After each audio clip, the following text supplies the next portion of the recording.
자, 오늘 우리가 함께 나눌 하나님의 말씀은 에베소서 1장 3절부터 10절까지의 말씀입니다.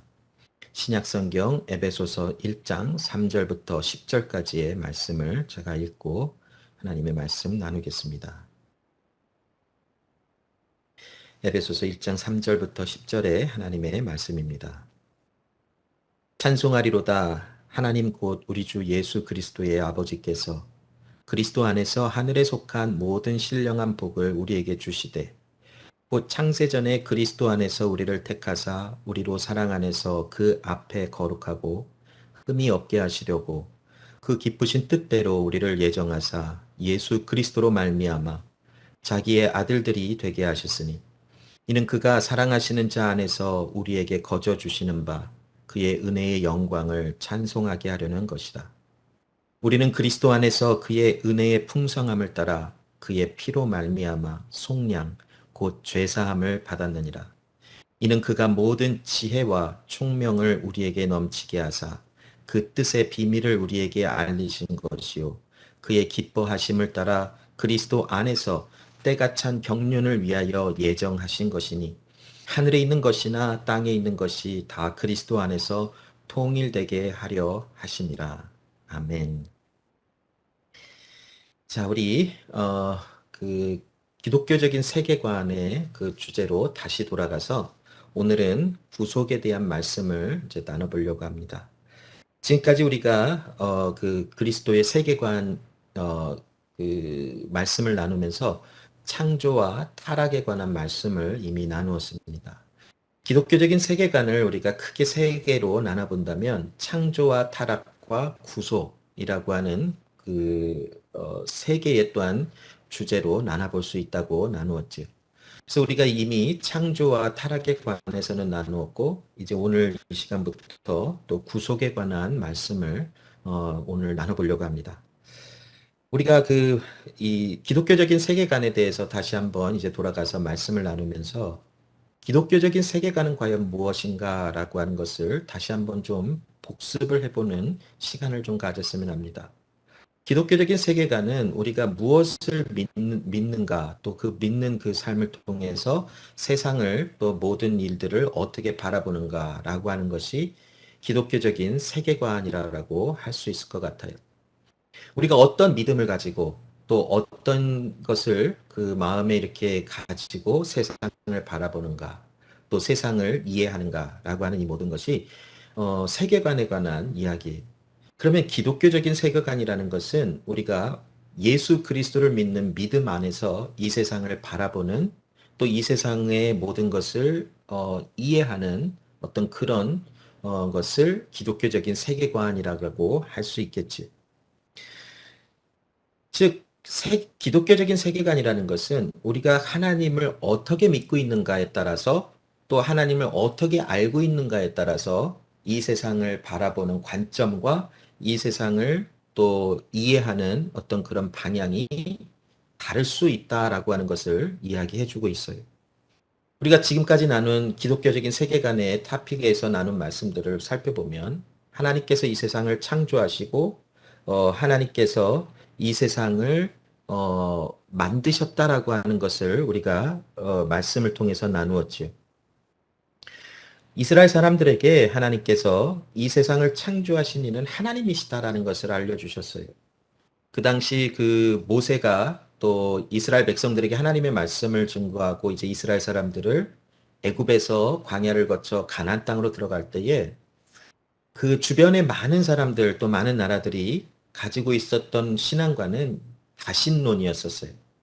여러 신들이 존재하고 또 각각의 신들마다 그 통치하는 어떤 그런 부분이 다르다라는 어떤 그런 그 신화적인 이야기들을 갖고 그러한 믿음을 가지고 있었어요.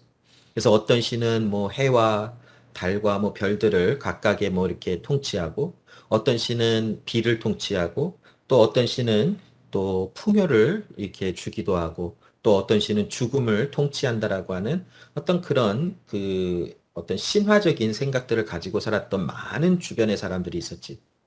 이스라엘 백성들도 애굽에 살아가면서 이러한 다신론의 영향력을 많이 받아서 여러 가지 어떤 그런 신화적인 일들을 따라 나가는 그런 일에 굉장히 익숙했어요. 그러한 세계관을 가지고 살았던 이스라엘 백성들에게 하나님은 모세를 통해서 창조에 관한 이야기를 해주신 것이에요. 이 세상을 창조하신 분은 오직 하나님 한 분이시다. 비를 통치하시는 분도 하나님이시고 생명과 죽음을 통치하시는 분도 하나님이시며 하늘의 해와 달과 별과 이 세상의 모든 것을 통치하시는 분이 유일하신 하나님 한 분이다라는 것에 대한 그 하나님의 하나님 되심을 알게 해주시고 이스라엘 백성으로 하여금 그러한 세계관을 가지고 세상을 바라보도록 하셨어요. 자, 이제 타락으로 넘어가 보면 하나님께서 이 세상의 죄를 왜 허락하셨는가? 이 세상의 사람들이 어떻게 하여 죄를 범하여 하나님께로부터 분리가 될 수밖에 없었는가라고 하는 이런 그 주제에 대해서 우리가 나눠보았지요. 죄는 또 악함, 또 어둠이라는 것은 스스로 어떤 힘에 의해서 생겨난 것이 아니라 하나님께서 그 죄악과 또 어둠이 이 창조 질서 안에 있도록 허락하셨기 때문에 존재했다라고 하는 것을 우리가 결론으로 나누어 보았어요. 사람이 타락한 것은 어떠한 스스로가 무엇인가를 정하고 따라간 것 같지만 하나님의 허락하심 속에서 어두움과 또 죄악이 있도록 허락하시는 하나님의 어떤 섭리 안에서 사람들의 죄악이 드러나게 되어지고 또 사람들의 죄가 발견되어지는 이런 역사가 나타났다라는 것이, 물론 이것은 이해하기가 굉장히 어렵고 난해한 어떤 그런 그 부분들이 반드시 존재해요. 선하신 하나님이 왜 이 세상에 악을 존재하도록 허락하셨나? 또 능력의 하나님이 사람이 범죄하도록 왜 그냥 방치해 두셨나? 라고 하는 이런 문제들이 질문들이 질문되어질 수 있고 그것에 대한 대답이 어떤 면에서는 명확하게 이렇게 제시되지 않는 부분들이 반드시 있음을 우리는 인지할 수 있어요. 그러나 한 가지 우리가 생각해 보는 것은 무엇이냐면 이 세상에 그 어떤 먼지와 같은 어떤 하나의 일이나 하나의 물체도 하나님의 허락하심이 없이는 이 세상에 존재할 수 없다라는 것이. 그러나 하나님께서 죄악과 어두움과 또 그 연약함이 존재하도록 하나님의 허락하심 속에서 그 어두움이 이 세상에 존재하였고 사람이 그 어두움에 또 죄악이 드러나는 어떤 그런 과정들을 통해서 우리들에게는 창조됨을 받은 사람들에게는 하나님의 구원이라고 하는 구속이라고 하는 하나님의 은혜가 필요하다라는 것을 분명하게 밝혀내시는 하나님의 섭리가 사람의 타락 안에도 있다라는 것이, 사람의 타락이 부정적인 면에서만 보아지는 것이 아니라 긍정적인 면에서도 하나님이 창조와 타락을 통과하게 하시면서 하나님의 구속함을 받는 사람들이 반드시 나타나리라 하시는 어떤 하나님의 그 소망의 메시지가 또한 타락을 통해서도 증거되고 있음을 우리는 잊지 말아야 되는 것이, 이미 우리가 지난 시간들을 통해서 이 타락에 대한 말씀들을 자세하게 나눴기 때문에 더 이상 깊게는 들어가지 않고 이 정도까지의 복습을 통해서 이제 구속이라는 것이 무엇인지, 구속이라는 것이 우리에게 어떠한 세계관 속에서 이해가 되어져야 하는지, 또 구속이라고 하는 하나님이 행하시는 이 일을 통해서 우리는 세상을 또 우리의 삶을 어떻게 바라보고 삶을 살아가야 하는지, 이런 말씀을 오늘 나눠보려고 해요. 자, 지난 시간까지 나눴던 그 하나님의 구속의 역사, 또 하나님의 이야기를 좀 이렇게 나눠보면 창조, 타락, 구속, 또 여기에는 그림에는 보면 그 새 창조라고 하는 것까지 이렇게 나누어져 있죠. 물론 기독교적인 세계관을 이야기할 때에 뭐 7가지로 나누시는 분들도 있고 4가지로 나누시는 분, 또 3개로 기독교적인 세계관을 세분화하는 어떤 그런 관점들을 가지고 있어요. 그러나 우리가 이 말씀을 함께 나누면서 우리는 3가지로 구분된 창조, 타락, 구속이라고 하는 이 3가지의 큰 틀 안에서 기독교적인 세계관이 어떻게 우리 가운데 있어야 하는지, 또 그런 그 기독교적인 세계관은 어떤 모습으로 있는지를 나눠보려고 하는 것이, 그러나 우리가 나누는 말씀을 통해서 구속과 새 창조에 관한 것이 어떤 면에서는 이렇게 하나로 합쳐진 어떤 관점에서 말씀을 나누게 될 것이. 그래서 리뎀션과 리크리에이션이라고 하는 이 두 가지 큰 토픽이 하나로 이렇게 합쳐져서 구속과 새 창조에 관한 말씀으로 아마 나눠질 수 있을 것 같아요.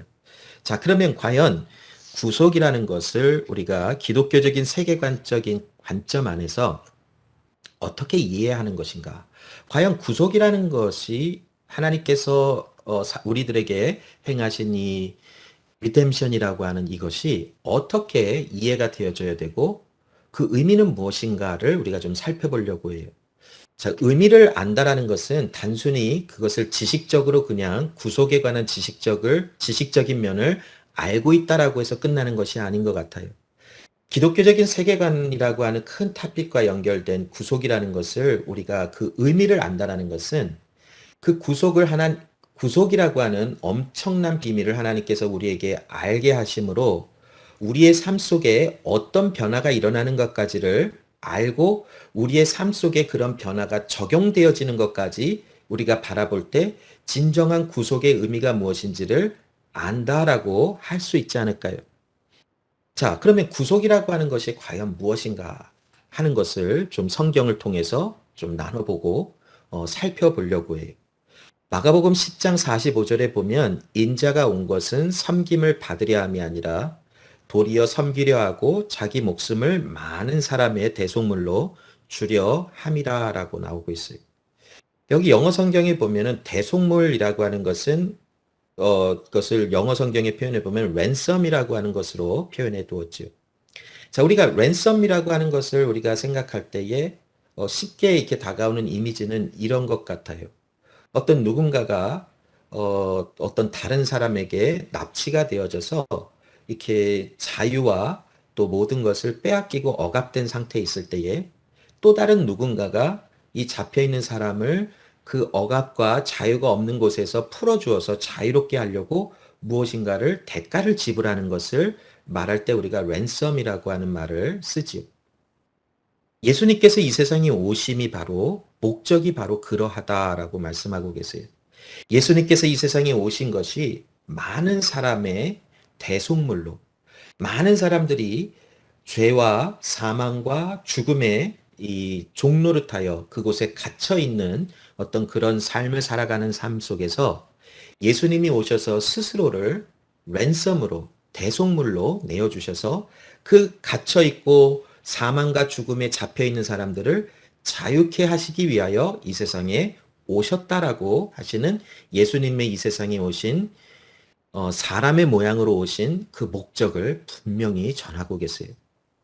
로마서 3장 23절로 24절에도 보면 구속에 관한 여기 말씀에 보면 속량이라고 표현이 됐지만 구속에 관한 말씀이 그 의미가 무엇인지를 또 분명히 하고 있어요. 그 말씀을 한번 읽어보면 모든 사람이 죄를 범하였음에 하나님의 영광에 이르지 못하더니 그리스도 예수 안에 있는 속량으로 말미암아 하나님의 은혜로 값없이 의롭다 하심을 얻은 자 되었느니라라고 말씀하고 계세요. 자, 구속함을 받기 전에는 하나님과의 원수지간이었다라고 표현하고 있는데 그 말의 뜻은 무엇이냐면 죄로 인하여 하나님과 화평하거나 평화할 수가 없었다라는 것을 뜻하고 있지. 그런데 속량, 구속, 리뎀션이라고 하는 이 엄청난 일을 통해서 하나님과 화목하지 못했던 사람들이 하나님과 화평하며 평화하며 평강을 누리는 그런 의로운 자의 모습으로 변화되게 하셨다라고 하는 것에 속량, 구속, 리뎀션이라고 하는 단어를 사용한 것을 볼 수가 있어요. 자, 그래서 우리가 이 리뎀션이라고 하는 속량, 구속이라고 하는 단어를 우리가 헬라어로 좀 살펴보면 아폴루트롭시스라고 하는 이 단어가 사용됐는데 이 아폴로트롭시스는 풀어주다, 또 어떤 것을 대가를 지불하기 위하여 무엇인가를 내어주다, 또 어딘가로부터 자유롭게 하다라고 하는 뜻을 갖고 있는 단어가 아폴로트로시스라고 하는 단어인데 이 단어를 통해서 우리에게 주는 메시지는 무엇이냐면 죄와 사망에 묶여 있어서 자유롭게 하나님 앞에 설 수 없었던 우리를 예수 그리스도가 자신을 대속물로 내어주시고 죄와 사망에 묶여 있었던 우리, 자유를 억압당했던 우리를 풀어주사 하나님께 자유롭게 나아갈 수 있는 의로운 자녀들로 죄사함을 받게 하셨다라는 것이 구속이라고 하는, 리뎀션이라고 하는 단어의 그런 기본적인 어떤 뜻이라고 나눌 수 있을 것 같아요. 자, 지금까지 구속이라는 것을 잘 지금 알고 계시죠? 자, 이 구속이라고 하는 하나님의 그 행하심을 우리가 성경을 통해서 좀 이 언약과, 우리가 지난주에도 나누어 보았지만, 언약과 연결을 시켜보면, 구속에 관한 언약은 우리가 지난주에 나눈 것처럼 삼위일체 하나님 안에서 세워진 언약이에요. 사람과 하나님 사이에 맺어진 것이 아니라 성부, 성자, 성령 하나님, 이 삼위일체 하나님 안에서 세워졌던 언약이에요. 이 언약은 이 세상이 창조되기도 전에, 이 세상에 어떤 그 사람이라고 하는 존재가 있기도 전에 하나님께서 그 삼위일체 하나님 안에서 이 언약, 구속이라고 하는 언약을 세워주셨어요.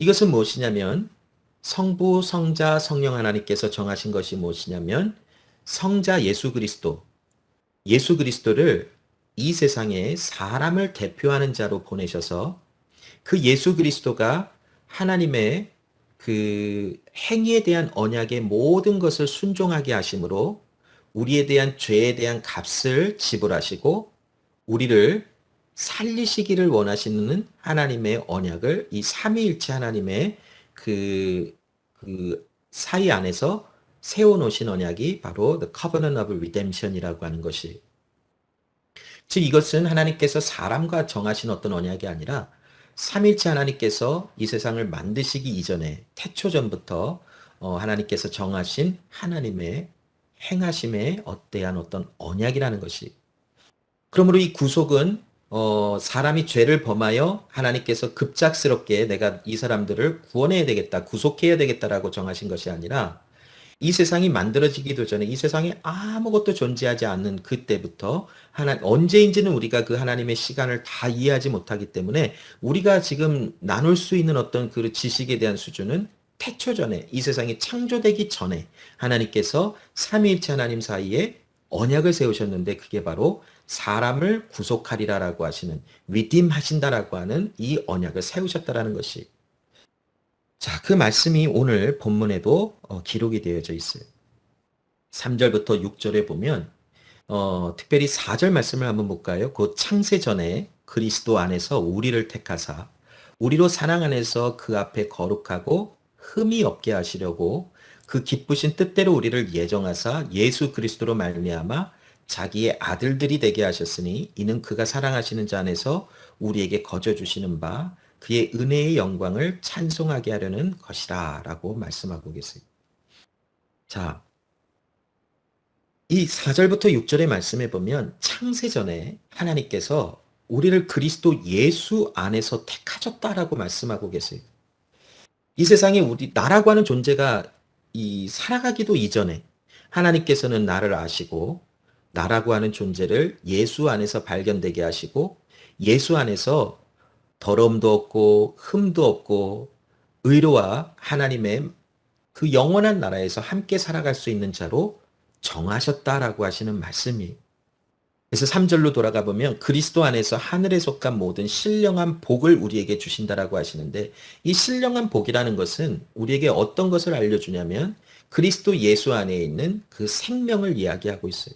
즉 하나님의 자녀가 되어지는 어떠한 그런 하나님의 은혜를 이야기하면서 신령한 복을 우리에게 주시기로 작정하셨다라는 것이, 바로 우리를 하나님의 자녀로 만드시기 위하여 하나님께서 정하신 것은 바로 구속이라고 하는 하나님의 엄청난 언약 안에서 나타난 하나님의 행하실 일이라는 것이, 그러므로 우리가 하나님의 진정한 자녀가 되어지는 모든 것은 바로 그리스도 예수를 통하여 결과로 나타나지는 구속이라고 하는 이 하나님의 행하시는 이 언약을 통해서 나타나는 일이 반드시 있어야만 한다라는 것이, 어떤 분들은 아담과 하와가 에덴 동산에서 죄를 범하지 않았으면 예수님이 이 세상에 오실 필요도 없었을 것이지 않나라고 하는 질문을 하시는 분들도 있어요. 그러나 결단코 그렇지 않아요. 하나님께서 정하신 하나님의 일은 예수 그리스도가 십자가 위에서 죽으심으로 그 피 흘리심으로 통하여 우리를 구속하시는 것을 정해 두셨어요. 우리는 지금 이 모든 어떤 구속에 관한 또 구원에 관한 일을 다 알지 못할 것 같아요. 그러나 하나님의 사람들, 또 하나님께서 택하신 하나님의 사람들이 하나님의 나라에 영원히 거할 수 있는 오직 유일한 한 가지 방법은 에덴 동산에서 창조된 아담과 하와로 영원히 그 상태로 머물러 있는 것이 아니라 그리스도 예수와 연합한 하나님의 새로운 창조물로, 피조물로 태어난 그런 사람들이 하나님의 나라에 영원히 거할 수 있다라고 하는 결론을 낼 수 있어요. 그러므로 하나님께서 예수 그리스도를 그 언약 아래서 이 세상에 보내사 우리를 구속하시기로 정하셨고 그 일을 행하신다 하신다면 반드시 예수 그리스도와 연합함을 통하여 우리는 하나님 나라에 영원히 거할 수 있다라고 하는 믿음의 결론을 내볼 수 있는 것이, 아담과 하와가 죄를 안 짓고 그냥 그 상태에서 영원히 거할 때 우리도 그 에덴 동산에서 영원히 살 수 있었을 것이다라고 하는 이 말은 절대로 일어나지 않는다라는 것이, 왜냐하면 하나님께서 정하신 일이 그렇게 진행되지 않기 때문이라는 것이. 자, 구속이라는 것은 바로 하나님께서 우리를 자유롭게 하셔서 하나님의 자녀 만드시고 하나님 나라에 영원히 거할 수 있도록 우리에게 구원을 주시기 위한 하나님의 아들을 통하여 행하신 일이다라고 우리는 정리를 해볼 수 있어요. 이것은 바로 창세전에 하나님께서 우리를 거룩하고 흠이 없는 의로운 자로 불러내시기 위하여, 즉 우리가 의롭게 되어지는 것은 어떤 행동을 안 하고 죄를 안 지었기 때문이 아니라 그리스도 예수와 연합하였기 때문에 의로워진다라고 하는 강력한 구속을 통하여 나타나는 어떤 메시지가 전달이 되고 있는 것이, 구속이라는 것이 바로 이러해요. 자, 그런데 이 구속의 의미를 아는 것은 단순히 우리가 예수 그리스도가 나의 죄에 대한 값을 지불하시고 나와 연합하여 주시고 내가 영원히 의로운 자로 하나님의 나라에 거할 수 있게 되었다라고 끝나는 것이 그 의미를 아는 것이 아니라는 것이, 우리는 구속이라고 하는 이 하나님의 행하신 일에 대한 것을 조금 더 깊은 의미에서 알기 위해서 이 구속함을 받은 자들에게 나타나는 삶의 방향성이 어떤 것인지, 구속이라고 하는 기독교적인 세계관의 관점으로 이 세상을 우리가 어떻게 바라보는지를 알면서 살아가는 이 모든 것이 바로 구속이라고 하는 것을 조금 더 깊은 의미에서 안다라고 할 수 있을 것 같아요. 여기 7절부터 10절 말씀에 보면, 먼저 10절의 말씀을 볼게요. 하늘에 있는 것이나 땅에 있는 것이 다 그리스도 안에서 통일되게 하려 하심이라 라고 말씀하세요. 자, 구속이라고 하는 이 은혜를 통과하게 하시면서 하늘에 있는 것, 땅에 있는 모든 것이 그리스도 안에서 통일되게 하려 하신다라고 하는 결론이 나오고 있는 것이, 7절에 보면 그리스도 안에서 그의 은혜의 풍성함을 따라 그의 피로 말미암아 속량 곧 죄사함을 받았느니라. 이는 그가 모든 지혜와 총명을 우리에게 넘치게 하사 그 뜻의 비밀을 우리에게 알리신 것이요 그의 기뻐하심을 따라 그리스도 안에서 때가 찬 경륜을 위하여 예정하신 것이라. 우리가 구속함을 받았다라고 하는, 예수의 보혈의 피로 깨끗하게 씻음을 받았다라고 하는 이 지혜와 총명을 하나님께서 우리에게 주셨대요. 그래서 하나님께서 우리에게 예수 그리스도를 통하여 깨끗하게 하신 그 비밀, 그 엄청난 이 은혜를 우리에게 알게 하시고, 이제는 그 하나님께서 행하신 그 비밀의 역사가 우리 삶 속에서 어떻게 되어지는가? 그것은 바로 그리스도 예수 안에서 하늘에 있는 것이나 땅에 있는 모든 것이 예수와 연합하여 하나가 되게 하시기 위함이다라고 하는 결론을 내고 있어요. 자, 여기서 우리가 이 하나님의 구속이라고 하는 것을 통하여 나타나는 예수 안에서 모든 것이 통일된다라는 것에 집중할 필요가 있다라는 것이, 로마서 5장 17절에 보면 한 사람의 범죄로 말미암아 사망이 그 한 사람을 통하여 왕노릇하였은즉 더욱 은혜와 의의 선물을 넘치게 받는 자들은 한 분 예수 그리스도를 통하여 생명 안에서 왕노릇하리로다라고 말씀하고 계십니다. 아담 한 사람이 인류를 대표하여 죄가 있음이 드러나고 또 하나님 앞에 그 행위의 언약을 파기함으로써 구원이 구속이 필요하다라고 하는 사실이 밝혀졌어요. 모든 사람이 죄악과 죽음과 사망에 매여 있는 사람들이라는 것이 밝혀졌어요. 자, 이제 그리스도 예수, 한, 한 사람이신 예수 그리스도가 이 세상의 인류를 대표하는 자로 오셔서 또한 그리스도 예수의 그 피로 우리의 죄의 값을 하나님께 드리심으로 우리가 생명 안에 거하게 되는 하나님의 사람이라고 하는 사실이 밝혀졌어요. 이 구속이라고 하는 이 은혜가 있는 곳에 그리스도 예수 안에서 하나로 통일되어지는 역사가 나타난다라고 말씀하고 계세요. 자, 그러면 이것을 우리의 삶에 어떻게 적용되어지는 것인가? 에베소서 4장 1절로 3절에 보면 주 안에서 갇힌 내가 너희를 권하노니 너희가 부르심을 받은 일에 합당하게 행하여 모든 겸손과 온유로 하고 오래 참음으로 사랑 가운데서 서로 용납하며 평안에 매는 줄로 성령이 하나 되게 하신 것을 힘써 지키라라고 말씀하고 계세요. 자, 우리가 그리스도 예수 안에서 구속함을 받아 예수와 통일되어지는 예수 안에서 하나가 되어지는 이 의미는 이제는 하나님의 말씀에 적극적인 순종이 일어나는 삶으로 변했다라는 것이 그리고 하나님의 말씀에 반응하여 이제는 우리가 더 이상 죄와 사망에 묶여 있어서 하나님의 말씀이 아닌 하나님의 말씀의 방향성이 아닌 오직 세상으로 따라 나가는 것이 아니라 하나님의 말씀과 하나님이 기뻐하시는 일에 우리의 삶이 맞춰져 있다라는 것을 이해하며 그러한 삶으로 살아가는 것이 바로 구속의 의미를 아는 삶이라고 말할 수 있어요.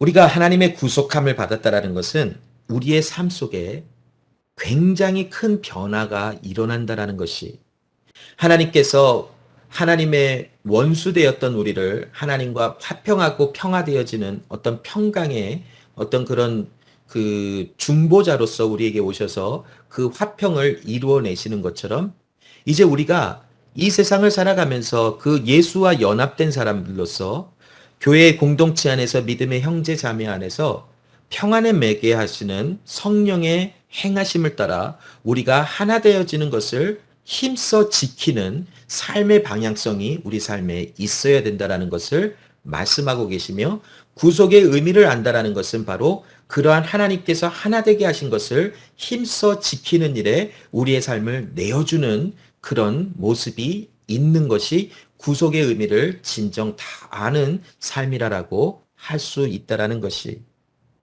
우리는 이 세상에 구원함을 구속함을 받은 자들로 이 세상 가운데 하나님이 구속의 은혜를 이루시기 위하여 어떤 일을 행하셨는지 또한 그 구속을 통하여 하나님과 하나님 사람 사이에 어떤 일이 일어났는지를 밝히 나타내며 증거하는 삶을 살아가는 것이 우리의 부르심 안에 있다라는 것이 우리가 그리스도 예수의 부르심을 받아 하나님의 부르심을 받아 우리의 삶 속에서는 이제 구속의 은혜를 통하여 나타나는 삶의 열매가 반드시 있어야만 하는 것이 하나님께서 우리를 거듭나게 하셔서 이제 우리는 죄를 안 지을 수도 있는 의지가 우리 안에 회복되어졌어요. 그러므로 우리가 살아가는 모든 삶 속에 하나님의 화평을 이루고 평강을 이루는 일에 우리는 액티브한 어떤 그런 마음과 삶의 행위의 모습을 통하여 나아가는 그런 사람들로 부름을 받았다라는 것을 잊지 말아야 되는 것이 누군가 슬픔을 당할 때, 누군가 아픔 속에 있을 때 우리는 그냥 방치해 두는 것이 아니라 그 사람에게 하나님의 말씀과 위로를 나눌 수 있는 그런 사람들이 되어져야 돼요. 또 누군가 기쁨을 당할 때에 우리도 함께 기뻐하는 어떤 그런 마음을 나눌 수 있는 화평과 은혜를 적용하며 실천할 수 있는 우리의 삶이 되어져야만 해요. 그러나 이 일은 간편하거나 쉽지 않더라고요. 누군가 힘들어할 때에 섣불리 나가서 위로가 되지 않는 부분들이 많아요. 누군가 기쁜 일이 있고 많은 좋은 일이 있을 때에 함께 나가서 기뻐해 주는 것이 결코 쉬운 일이 아니에요. 때로는 배가 아프다고 하기도 하고 또 질투가 나기도 하고 부러워하기도 하는 그런 마음들이 우리 삶 속에 있어요. 그러나 여러분, 하나님께서 우리를 구속하신 이 은혜를 우리가 알았다면 우리 안에는 이 구속의 의미를 통해서 나타나는 레디컬한 체인지가 반드시 나타나게 되어져 있어요. 함께 슬퍼하고 함께 기뻐하고 또 누군가로부터 마음을 불편한 일이 있으면 그 불편한 마음에 내가 종노릇하는 것이 아니라 오직 우리는 예수 그리스도의 생명이 내 삶 속에서 왕노릇하는 삶을 살아가는 사람들인 것을 인지하여 불편한 마음 또 화가 나고 분노하는 마음들이 하나님의 은혜 앞에서 감사와 또 하나님의 말씀하시는 사랑과 은혜의 마음으로 가득한 마음으로 순간순간 레디컬한 체인지가 나타나는 삶을 경험해야 되는 사람들이 바로 구속의 의미를 아는 기독교적인 그러한 세계관을 갖고 살아가는 사람들의 삶의 모습이라고 할 수 있는 것이 고린도후서 5장 17절부터 18절에 보면 그런즉 누구든지 그리스도 안에 있으면 새로운 피조물이라 이전 것은 지나갔으니 보라 새 것이 되었도다. 모든 것이 하나님께로서 났으며 그가 그리스도로 말미암아 우리를 자기와 화목하게 하시고 또 우리에게 화목하게 하는 직분을 주셨다라고 말씀하고 계세요. 우리에게 하나님께서 화목하게 하시는 그 사명을 부르심을 주셨다라는 것이 그러므로 특별히 기독교 공동체 안에서 하나님의 사람으로서 화목하게 하는 것이 무엇인지에 대한 그 의미를 알며 화목하기 위하여 몸부림을 치는 우리의 삶이 있어야 돼요. 그런데 여기 고린도후서 5장 17절로 18절에 나오는 이 화목하게 하는 직분을 주셨다라고 하는 이 말씀, 또 에베소서의 오늘 본문에 나오는 모든 것이 통일되게 하셨다라고 하는 이 말씀을 뛰어넘어서 로마서에 있는 말씀을 살펴보면 이 세상이 이 세상 가운데 우리가 화목하게 하는 자로 어떻게 살아가는지 그리스도 예수 안에서 하나로 통일되게 하는 것이 무엇인지를 조금 더 구체적으로 이야기하는 것까지 나가야 된다는 것이 제가 로마서 8장에 있는 말씀을 한번 읽어볼게요. 로마서 8장 19절부터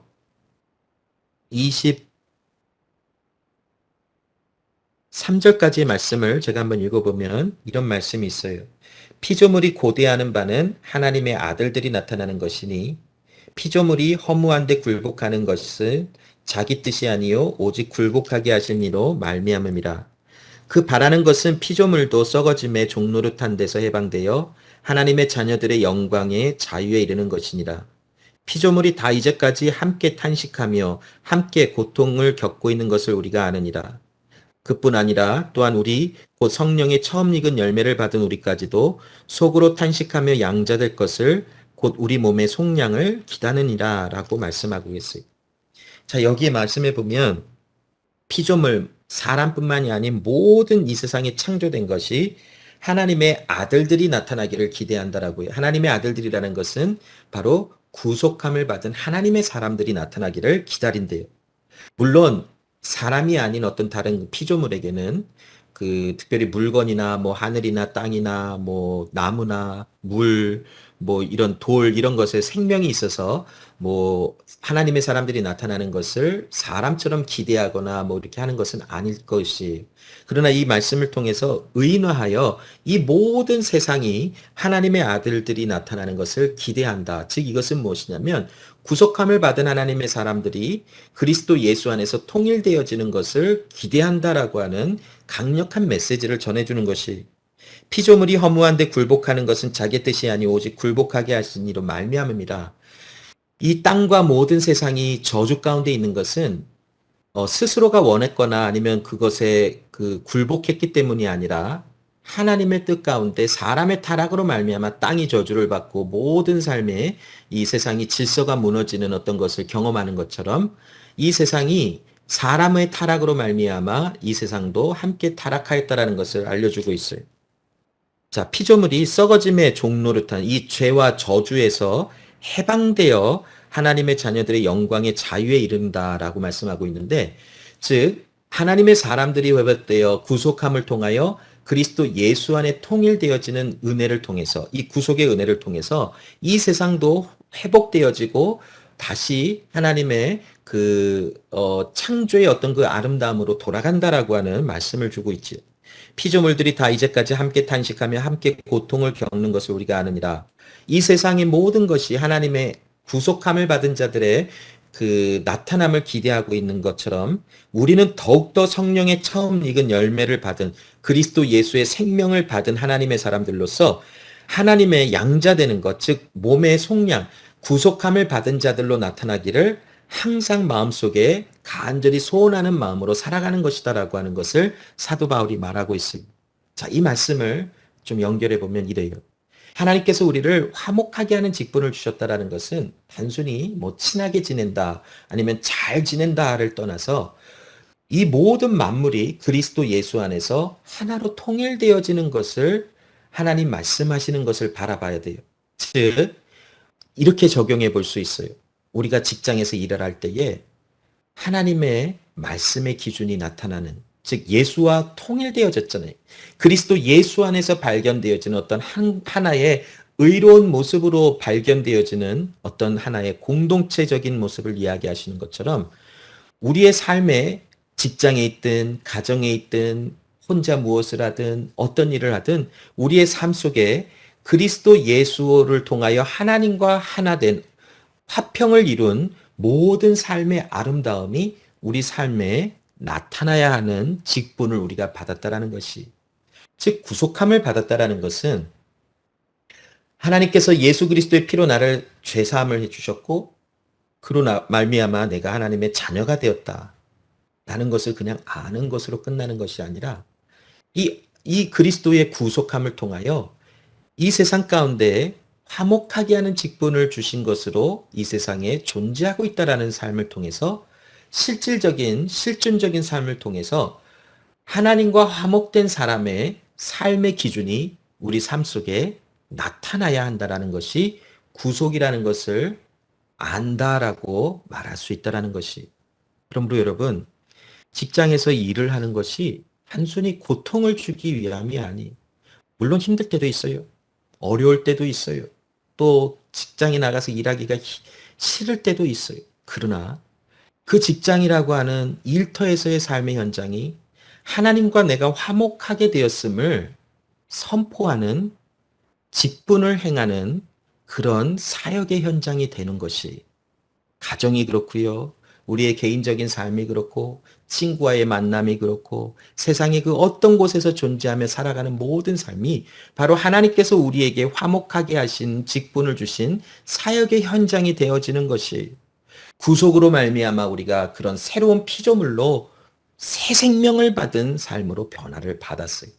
그러므로 우리는 그리스도 예수 안에서 화평을 이루며 그리스도 예수 안에서 하나님과 연합한 하나 된 하나님의 사람들로서의 삶을 살아가는 것, 이것이 바로 진정한 구속의 의미를 아는 기독교적인 세계관을 가진 사람들의 삶의 모습이라고 나눌 수 있는 것이.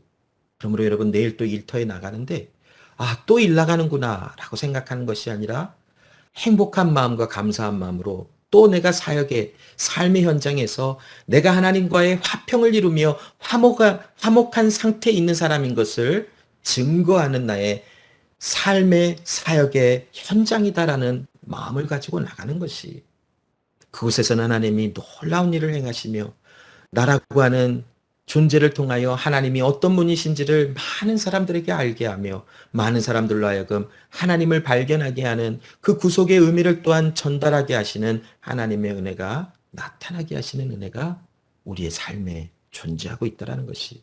그러므로 여러분, 어디에서 무엇을 하든 우리는 그리스도 예수 안에서 하나님과 화평을 이룬 그런 사람들로, 구속의 은혜를 경험한 하나님의 사람들로 세상에 나가 그리스도 예수 안에서 하나님의 은혜를 나타내는 그런 삶을 살아가는 것이 바로 우리의 본분이라는 것을 잊지 마시기 바랍니다.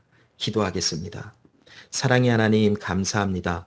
오늘도 그리스도 예수 안에서 모든 것이, 하늘에 있는 것이나 땅에 있는 것이나 구속함을 받은 모든 것이 그리스도 예수 안에서 통일되게 하신 은혜 속에 우리를 두셨음을 바라봅니다.